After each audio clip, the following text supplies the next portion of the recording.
Nagsisimula ang kwento sa isang batang lalaki na palihim na pumasok sa silid ng kanyang mga magulang habang mahimbing silang natutulog.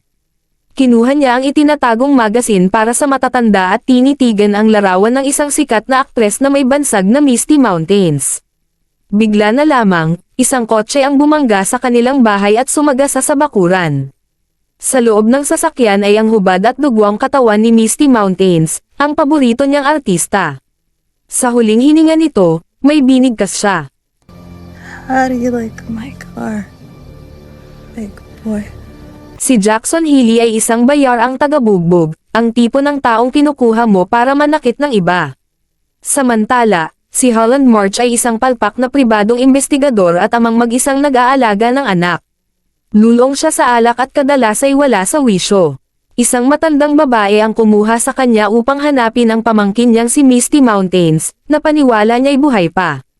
Dahil dito, napunta si March sa investigasyon tungkol sa isang dalagang nagngangalang Amelia Cotner, na huling nakitang kasama ni Misty bago ito namatay. Alam ni Amelia na may mga taong naghahanap sa kanya kaya kumuha siya ng tulong kay Healy upang paalisin ang mga ito, isa na rito si March. Ibinigay ni Amelia kay Healy ang address ni March. Kinaumagahan, pinuntahan ni Healy si March sa bahay nito at agad siyang binugbog. Ipinag-utos ni Healy na itigil na nito ang paghahanap kay Amelia. Tinangkang kumuha ng baril ni March pero hindi ito nagtagumpay. Bago umalis si Healy, binali niya ang kaliwang braso ni March bilang babala. Ilang sandali pa, si Healy naman ang biniktima ng dalawang goons na nagtangkang bugbugin siya. Pareho rin ang pakay nila, hanapin si Amelia. Samantala, pinuntahan ni March ang tiyahin ni Misty upang ipaliwanag na patay na ang pamangkin nito at balak na niyang itigil ang kaso. Ngunit nagpumilit ang matanda na ituloy ang paghahanap kay Amelia dahil baka may nalalaman ito sa misteryosong pagkamatay ni Misty.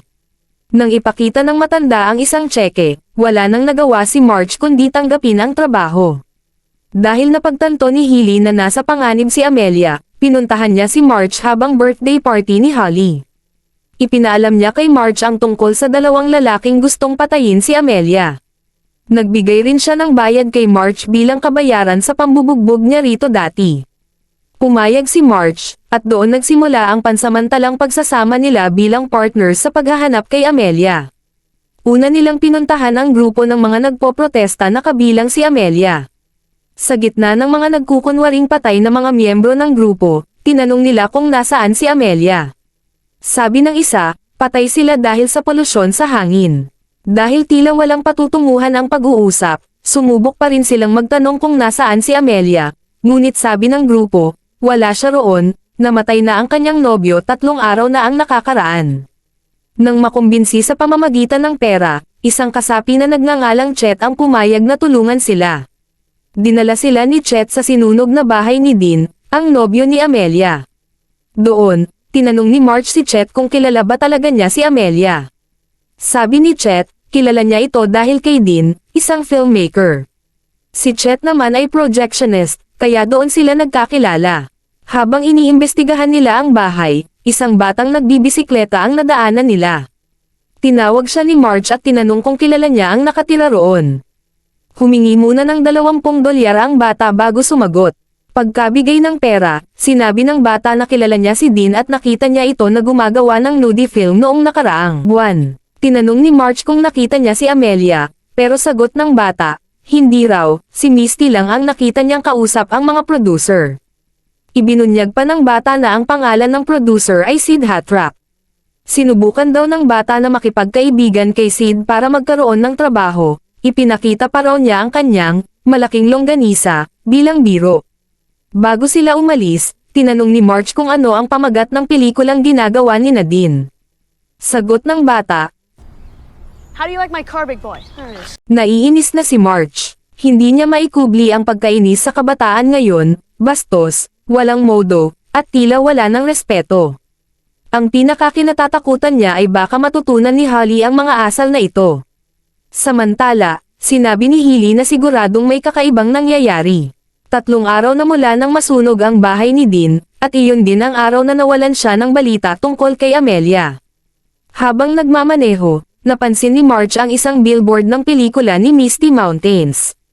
Doon niya napagtanto na ang producer pala nito ay si Sid Shatek, hindi Sid Hatrack gaya ng una niyang akala. Agad siyang tumawag kay Sid mula sa bahay at tinanong kung nasaan si Amelia. Sagot ni Sid, umalis daw muna si Amelia para maghanda para sa isang party, pero babalik din ito sa bahay niya. Napagdesisyonan ni March na puntahan ang party na iyon. Ayaw siyang iwan ni Holly, pero pinilit ni March na manatili ito sa bahay. Sa inis, umalis si Holly na may galit sa mukha at nagpaalam na pupunta sa bahay ng kaibigan. Pagdating nila March at Hilly sa party, laking gulat ni March nang makita ang anak niya na nakatago sa compartment sa likod ng sasakyan. Ayaw pa ring umalis ni Holly dahil gusto niyang tumulong sa investigasyon, pero isinakay siya ni March sa taxi para pauwiin. Sa loob ng bahay, naamoy agad ni Hilly ang amoy ng marijuana. Si March, dahil nasira na ang pang-amoy mula pa noon, ay walang naramdaman. Naghiwalay sila para mas mabilis na mahanap si Sid o si Amelia. Napunta si Hilly sa isang dressing room at nakita roon ang mga lumang damit ni Misty Mountains, pati na rin ang isang sulat na may nakasulat na address. Habang palabas na si Hilly, nakita niya si Holly na kasama ang mga babaeng bayaran habang nanonood ng isang adult film. Dali-daling nilapitan ni Hilly si Holly at pinauwi agad. Bago ito umalis, tinanong pa ni Holly ang isa sa mga babae kung kilala ba nito si Amelia, pero sagot ng babae, hindi niya ito kilala. Samantala, si March, na medyo lasing na, ay hindi makapag-imbestiga ng maayos. Nahulog siya mula sa second floor ng bahay, gumulong pababa sa gilid ng bangin, at nawala pa ang kanyang baril. Habang naglalakad-lakad, may nakita siyang babae, si Amelia. Tumakbo si Amelia palayo at hindi na siya sinundan ni March, sa halip ay hinanap niya ang kanyang baril. Pagkapahinga sa ilalim ng isang puno, nagsindi siya ng sigarilyo. Laking gulat niya nang mapansin niyang may bangkay sa tabi niya. Tinawag niya si Hilly mula sa baba at agad naman itong sumunod. Paglapit ni Hilly, tinuro ni March ang bangkay, at si Sid Shatek pala ito. Nagtaka silang dalawa, bakit lahat ng taong may kinalaman kay Amelia ay isa-isang namamatay. Nagpasya silang itago muna ang bangkay para hindi ito gamitin laban sa kanila, lalo na kung si Amelia nga ang may pakana. Samantala, si Holly ay nasa party pa rin. Tinanong siya ng isang babae kung bakit niya hinahanap si Amelia. Nagsinungaling si Holly at sinabing kapatid niya si Amelia.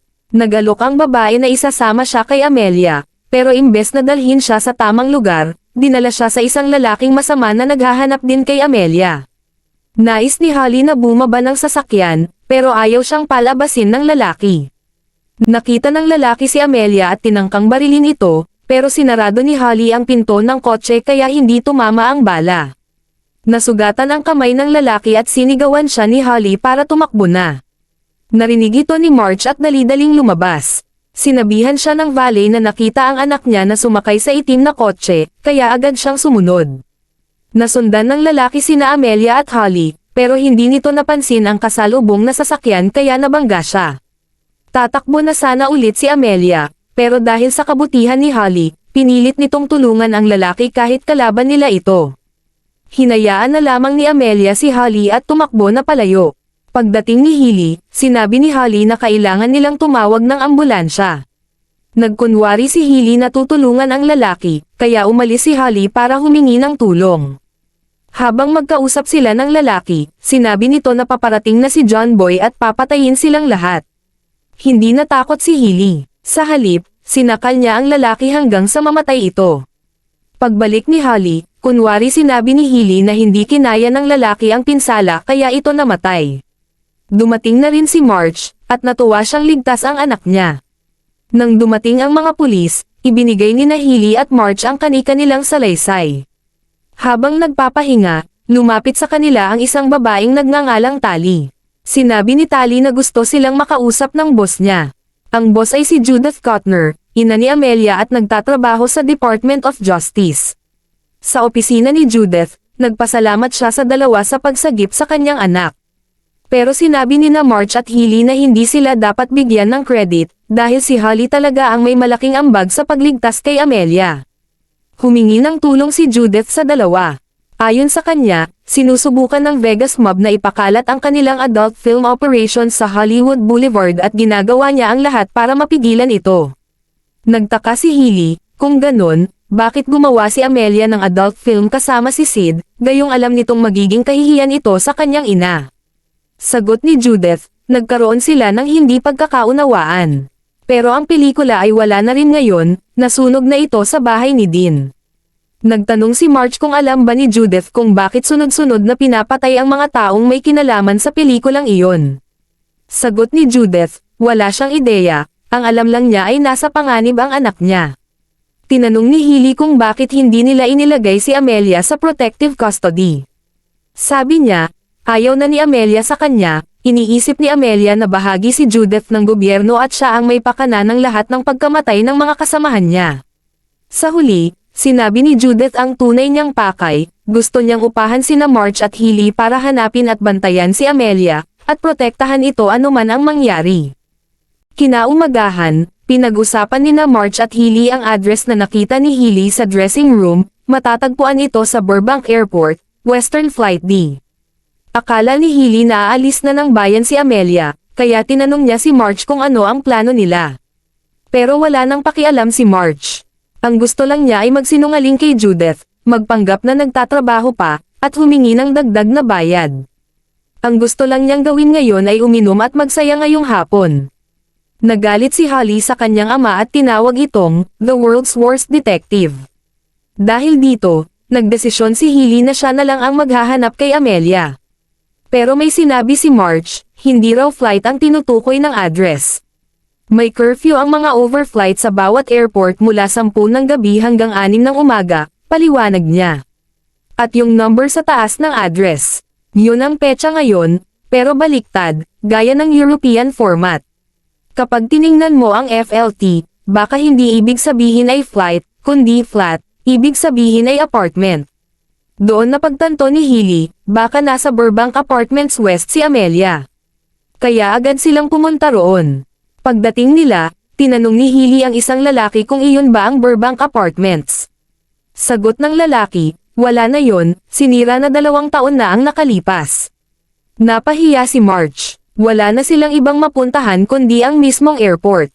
Habang nasa daan, nadaanan nila ang Burbank Airport Western Hotel, at doon nila na-realize, ito ang tinutukoy sa address. Hindi pa lang flight ang usapan, kundi isang meeting. Sa loob ng hotel, tinanong nila ang bartender kung nakita ba nito si Amelia. Pero humingi ito ng suhol. Dahil dito, biglang inumpog ni Healy ang mukha ng bartender sa lamesa. Napilitan ng bartender na sabihin kung nasaan si Amelia, nasa itaas. Pero binalaan sila, huwag silang umakyat dahil may mga business guys na nandoon. Mas mabuting maghintay na lang daw sila at uminom muna sa ibaba. Pero may sinabi pa ang bartender, may isa pa raw na naghahanap kay Amelia at kakaakyat lang ng elevator. Ang pangalan nito, John. Nang marinig ito ni Healy, napagtanto niyang ito ang John Boy, na binanggit ng lalaking may asol na mukha bago niya ito sakalin. Alam nilang delikado si Amelia, kailangan nilang umakyat. Pagbukas ng elevator, nadatnan nila ang ilang lalaking patay sa hallway. Agad silang bumaba, at paglabas nila, may mga pulis nang paparating kaya nagtago sila. Gusto pa ring iligtas ni Healy si Amelia, pero si Marge, nawalan na ng pag-asa, baka patay na raw si Amelia. Sa hindi inaasahan, biglang bumagsak si Amelia mula sa itaas ng building at tumama sa bubong ng kanilang sasakyan. Buhay siya. Dinala nila si Amelia sa bahay ni Marge. Pagkagising ni Amelia, sinabi niya na ang mga taong gustong pumatay sa kanya ay galing mismo sa kanyang ina. Nalaman nila na sangkot si Amelia sa paggawa ng isang experimental na adult film na pinamagatang How Do You Like My Car, Big Boy, isang pelikulang may halong adult content at political expose. Layunin nitong ibunyag ang katiwalian sa industriya ng sasakyan, lalo na ang pagtatago ng mga kumpanya tungkol sa catalytic converter, isang device na nakababawas ng usok ng sasakyan. Dahil magastos ito, ayaw ng mga kumpanya na gamitin ito. Si Judith, ang ina ni Amelia, ay sangkot sa iskandalo. Pinasara niya ang pelikula at pina-target si Amelia para hindi ito makapagsalita. Habang nagpapahinga si Amelia, tumawag si Tally kay Marge at sinabing kailangan ni Judith ng $100,000 sa cash. May kutob si Tally na may masama si Judith, kaya pumayag si Marge, pareho sila ng hinala ni Amelia. Tinanong ni Tali kung nasa kanila na ba si Amelia. Walang pag-aalinlangan na sinabi ni March, "Oo, nasa bahay ko siya." Nangako si Tali na magpapadala ng doktor at nakiusap na si March na lang ang mag-abot ng pera kay Judith. Agad silang bumiyahe. Nang binigay ni Tali ang pera, tulog si March sa pagmamaneho kaya nabangga sila. Nagkalat sa kalsada ang pekeng pera. Doon nila napagtanto, sinet up sila ni Tali para mapatay si Amelia. Nagmadali si March pauwi. Sa bahay, dumating ang isang lalaking nagpakilalang si Dr. Malek. Pinapasok siya ni Holly. Tinanong ni Dr. Malek kung nasaan ang pasyente, at itinuro ito ni Holly na may kaunting lagnat. Pero may kutob na si Holly, siya si John Boy. Tinutukan niya ito ng baril at pinakuha kay Jessica ang pusas. Sabi ni John kay Jessica, "Kapag tinulungan mo ako, si Holly lang ang papatayin ko." Tumakbo si Jessica, pero nahabol siya ni John at ibinato palabas ng bintana. Dumating na rin si Haley at March at nadatnan si John Boy. Kumuha ng baril si John sa kanyang sasakyan at pinaputukan sila. Habang dinidistract ni Haley si John, tumakbo si March papunta kay Jessica at tinulungan ito papasok sa bahay. Pinatago ni March si Holly at Jessica sa loob ng closet at sinabing huwag silang lalabas. Samantala, nakatakas si Amelia at tumalon mula sa bintana. Nagpatuloy ang matinding putukan hanggang sa makarinig si John Boy ng paparating na mga pulis. Kaya tumakas ito. Natuwa si March, akala niya ligtas na ang lahat. Pero agad nawala ang ngiti niya nang malaman niyang wala na si Amelia. Sa hindi inaasahan, huminto si Amelia sa kalsada at humingi ng tulong sa isang sasakyan. Pero ang sakay nito ay si John Boy. Walang alinlang ang binaril at pinatay niya si Amelia. Sa huli, humingi ng tulong si March sa isang abogado na kilala niya, si Perry. Pero sabi ni Perry, matatalo sila kung wala silang ebidensya laban kay Judith. Humingi siya ng paumanhin, wala siyang magagawa. Pinuntahan ni na March at Haley ang bahay ni Misty kasama ang tiyahin nito. Sabi ng tiyahin ni Misty, nakita raw niya mismo ang pamangkin niya sa bahay sa mismong bintana na pagtanto ni March na ang nakita ng tiyahin ni Misty ay ang mismong film dahil chini-check ito ni Misty at may projector sa bahay ni Misty na nakatago sa lamesa. Doon napagtanto ni Haley na may pangalawang kopya si Amelia na binigay kay Misty at binigay ulit ni Misty ito kay Amelia upang ipakita ang film sa ilang negosyante. Habang nag-iimbestiga, nakita ni Holly ang isang sulat na may nakasulat na, "Opening Night, 9 p.m., at pinirmahan ni Chet. Napagtanto nila na nasa kamay ni Chet ang pelikula at plano itong ipalabas sa LA Auto Show ngayong gabi, isang perfect na pagkakataon para mailantad ang katotohanan dahil maraming tao ang makakapanood. Dali-daling pumunta sina March at Haley sa venue, isang magarang hotel, at nagtanong kung nasaan ang projection room at si Chet. Sabi ng isang lalaki, umalis daw muna si Chet para uminom. Pumasok sina March at Haley sa projection room pero hindi nila nakita ang pelikula. Biglang dumating si Tali at tinutukan sila ng baril. Bigla namang dumating si Holly at binuhusan si Tali ng kape, akala niya mainit pa ito. Pero sa hindi inaasahan, nadulas si Tali sa natapon na kape, tumama ang ulo sa sahig, at nawalan ng malay. Samantala, sa party, tinanong ni John si Chet kung siya ba ang projectionist. Sumagot si Chet ng oo at nagkunwari si John na sira ang projector at nakakalat ang pelikula sa sahig kaya walang alinlangan na sumama si Chet kay John. Nakita ni Haley si Chet na bugbog at sugatan sa basurahan. Sinabi ni Chet na isiniksik niya ang pelikula ni Amelia sa gitna ng ibang pelikula. Alam na rin ito ni John at agad niyang sinabi sa mga kasamahan niya, narinig ito ni Holly. Pinuntahan agad ng isang lalaki si Holly at tinutukan siya ng baril habang kasama niya si March. Sabi ng lalaki kay March na huwag kikilos dahil nakatutok ang baril niya sa likod ni Holly. Sinabihan niyang sumama ito sa kanila. Gumapang-gapang si March dahil lasing na naman siya. Sa rooftop, nagkunwaring sobrang lasing si March at sinenyasan si Holly na dumapa.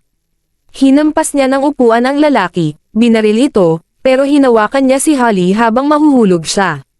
Nahila ni March si Holly at silang dalawa ang nahulog, pero sa kabutihang palad, si March ay nahulog sa swimming pool, kaya ligtas siya. Samantala, sinubukan ni John na barilin ang projector. Umakyat si Holly sa projection room, sinipa si Tali, kinuha ang pelikula, at inihagis ito sa bintana para makita ng lahat. Nagsimula ang barilan habang nag-aagawan ang mga tao sa pelikula. Habang binubugbog ni Healy ang mga kalaban, nakuha ni March ang pelikula at tumakbo. Hinabol siya ni John. Nahulog ang pelikula at nahulog din si March. Habang nagsasagupaan sina John at Healy, nahila ni Healy ang pin ng isang granada. Agad na tinanggal ni John ang suot niyang jacket at inihagis palayo para hindi sumabog. Sinakal ni Healy si John, pero nakita ito ni Holly. Sinigawan ni Holly si Healy at sinabing, kapag pinatay mo siya, hindi na kita kakausapin. Napilitan si Healy na huwag nang patayin si John at sinapak na lang ito hanggang mawalan ng malay. Nakuha ni March ang pelikula sa huli, naibalik ang orihinal na kopya ng pelikula at ipinadala ito ng hindi nagpapakilala sa isang mamamahayag. Ngunit sa kabila ng lahat, walang naparusahan sa mga korap na kumpanya at maging ang Department of Justice. Patunay lang na bulok pa rin ang sistema. Nadismaya si March sa naging resulta, pero pinayapa siya ni Healy. Ang mahalaga, may mga buhay silang nailigtas at nailantad nila ang katotohanan. Sa huli, opisyal nilang binuo ang kanilang detective agency, at tinawag nila ang sarili nilang, The Nice Guys.